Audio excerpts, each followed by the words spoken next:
Welcome back to These Things Are Written on this Friday. Glad that you are joining me. After that tough passage yesterday of Genesis 34, we look at chapter 35. Now, 35 really is impacted by what happens in 34.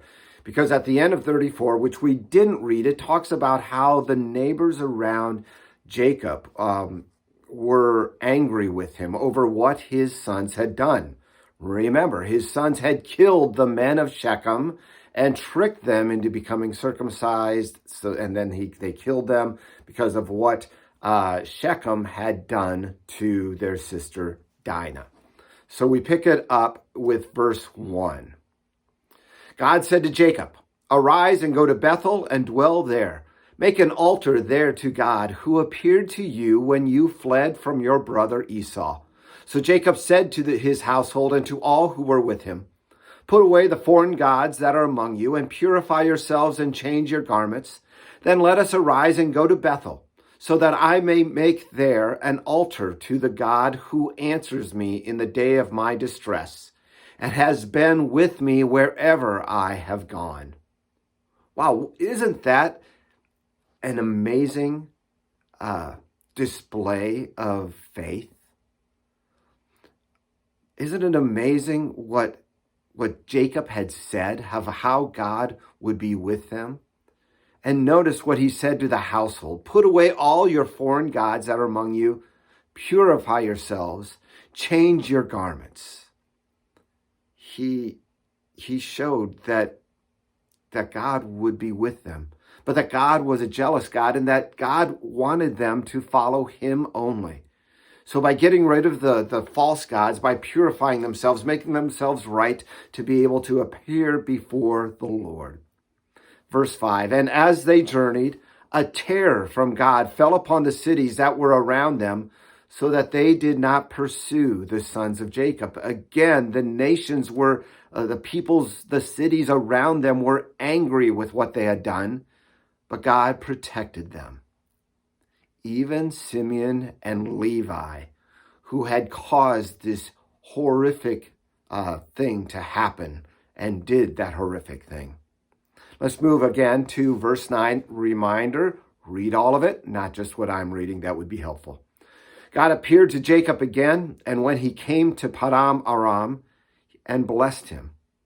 And God said to him, "Your name is Jacob.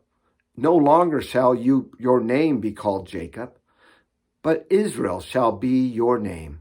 So he called his name Israel. And God said to him, "I am God Almighty. Be fruitful and multiply. A nation and a company of nations shall come from you, and kings shall come from your own body. The land that I gave to Abraham and Isaac, I will give to you, and I will give you the land to your offsprings after you." Then God went up from him in the place where he had spoken with him. And Jacob set up a pillar in that place where he had spoken with him, a pillar of stone. And he poured out a drink offering on it and poured oil on it. So Jacob called the name of the place where God had spoken with him Bethel. Again, Bethel meaning house of God. Notice again, I believe it's the third time that this promise has been made to Jacob. About 5 times, I believe, to his grandfather Abraham, another time or 2 to Isaac. The promise of a nation, a peoples that would come from him. From the land that he had promised to Abraham and to Isaac, he would now give to Jacob and his descendants.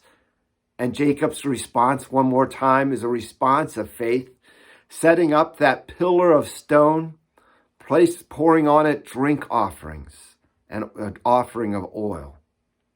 A wonderful response, showing his offering, his praise to God for what God was doing for him. Continuing now with verse 16.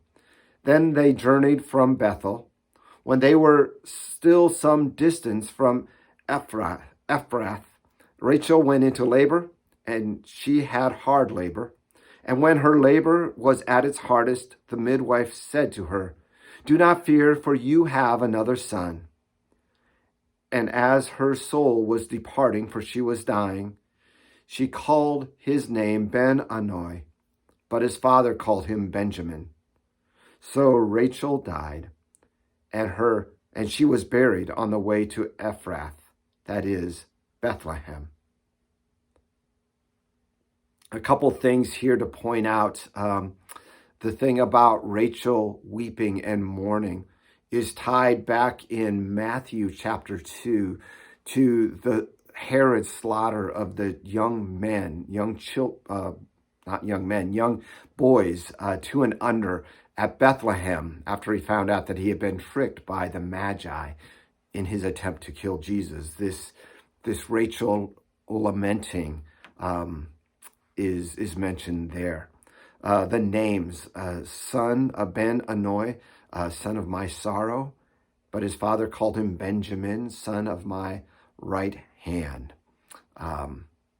Again, remembering of how Rachel is one of his favorites, and this is one of the sons of the favorites. As we look back through this, we again see God preserving his promise to Abraham, Isaac, and now to Jacob. Even though Jacob's sons had done evil in the sight of the Lord and in the sight of others, he was still preserving, still giving that land, making him the nation. God is a God of forgiveness and grace. He has forgiven us and will continue to forgive us. His name has been placed off on us, and we are now the new Israel, his chosen people now.